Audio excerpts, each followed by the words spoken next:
Hi and welcome to my first vlog. I've been meaning to vlog for a little while, but there's always that aspect of the how and the why and the technical processes, so it's going to be a real learning curve for me and a journey to go on, and I hope you're going to come with me. I'm Nicola Tonsaga and I'm a medium, a mentor and a teacher, and my real passion is spirit, and that is both spirit in terms of the great spirit and the spirit world, but also us and our spirit.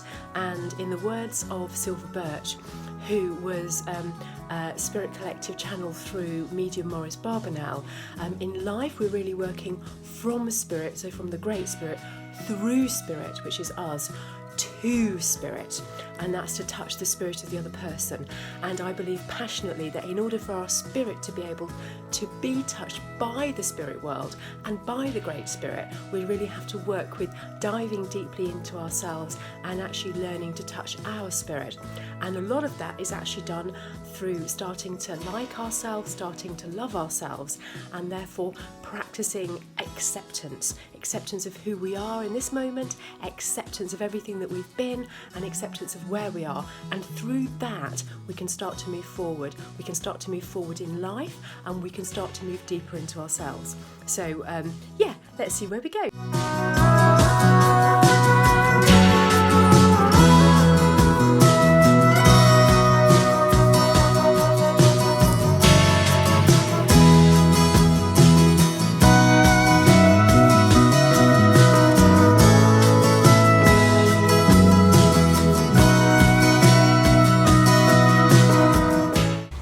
I've been having a coffee and a catch up with some work, and then meeting my mum for coffee, and I often come to coffee shops on my own, and I'll watch the world go by, or I'll sit and do some work. I'm happy to go to a restaurant, have some lunch on my own, or anything like that. And I suppose that sort of started because I needed somewhere that I could actually work, and I wasn't always able to work from home because there were interruptions and things. But it occurred to me that, not everybody is really comfortable going out for a coffee by themselves, or having lunch by themselves, or doing anything by themselves. And there's really quite a liberating experience about it, about just being able to go to a coffee shop, to a restaurant, to a cafe, to somewhere you enjoy going, and just being by yourself with either a good book or doing some work, allowing your thoughts to just flow and kind of allow that sense of momentum.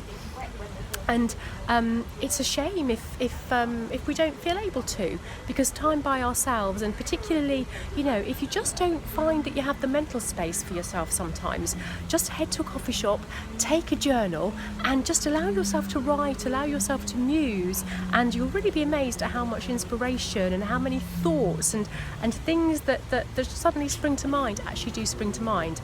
I have to admit that I started to film in Caffè Nero, but I was I was a little bit too nervous because there were so many people in there. To actually get my camera out and talk to camera was just a little bit too nerve-wracking. So I've come outside and I'm sitting somewhere else where it's a bit quieter, but next time I'll be braver.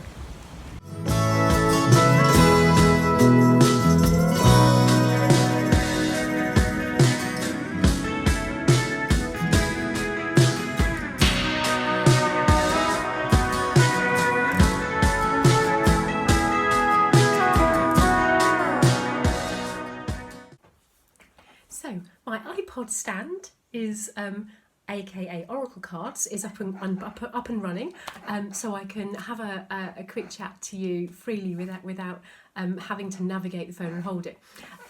I'm having some branding work done at the moment, and I'm developing more online work as well, which has been something I've wanted to do for a long time, and I now have kind of the skills and the knowledge, and everything is coming together to make that happen. So it felt really the right time for me to have a look at having some branding work done, and particularly also to support bringing all the different strands of my work together into a coherent whole, which feels really, really right and and is really where I am and where my energy and where my work needs to be at the moment.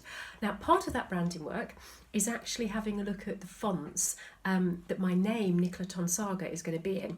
And I wanted to ask you, how do you feel about your name, particularly your first name, so mine's Nicola, but also your full name, so, you know, for me that would be Nicola Tonsaga. Particularly women, because as women, we tend to give away our maiden name when we get married, and often we take on our partner's name, or we take on our partner's name and put it together with our maiden name. But going back to our first name, our forename, how do you feel about it? Do you use your full name, or do you always introduce yourself as an abbreviated version? And if you do, why? What is more comfortable about your abbreviated name than your given name? And this is a really interesting thing to look at, because the name that we're given at birth is a really integral part of our energy. And if we don't like it, I can pretty much guarantee that if we delve deep enough, there will be a block to our energy, to our power that is really present and that is linked intrinsically with our name that we do not like to use. So it's just something to look at when we think about moving into our essence, when we think about moving into being, becoming more and more and more of ourselves. What tends to happen is that all of the things that are stopping us doing that, and all the things that we need to recognise and look at and heal and accept and release, they all start to make themselves known to us in sometimes in big ways, sometimes in small ways, and on all sorts of different levels. But actually our name, owning our name, liking our name, understanding our name, and recognising its inherent power as part of who we are, is actually something that's quite significant. So I'm going to leave you with this little challenge to think about: how do you introduce yourself? Why do you introduce yourself that way? If you introduce yourself with an abbreviation, how does saying your full name feel when you actually use it, when you say it out loud and you feel it move through your mouth, you feel it resonate through your body as you're speaking the words? How does that actually feel?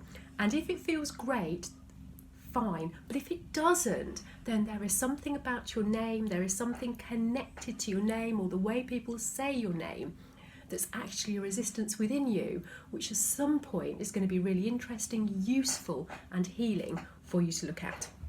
Some fonts really feel like they flow and really feel like they breathe, but I'm not actually sure that they're strong enough. And there's just different elements about seeing your name in writing that either really resonate with you or really don't.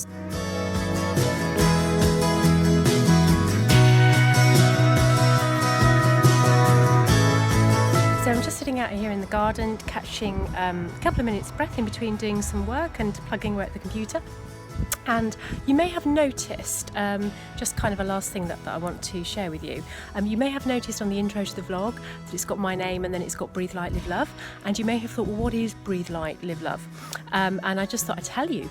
So it's a phrase that was given to me by Spirit about three years ago now, and it's about breathing light into ourselves. So in order to move into being, in order to be all that we are, in order to connect with our spirit, to really allow that essence of who we are to shine forward and to come forward in life, we actually have to breathe light into our shadows. We have to breathe light into those aspects of ourselves that we don't really want to see, that are part of the past that we've buried, that are maybe our aspects of ourselves that we don't like very much and we'd like to change. And when we do that, then we are able to live life with love. So we're able to actually start living the love that we are and the love that we have. So that's what Breathe Light, Live Love is all about.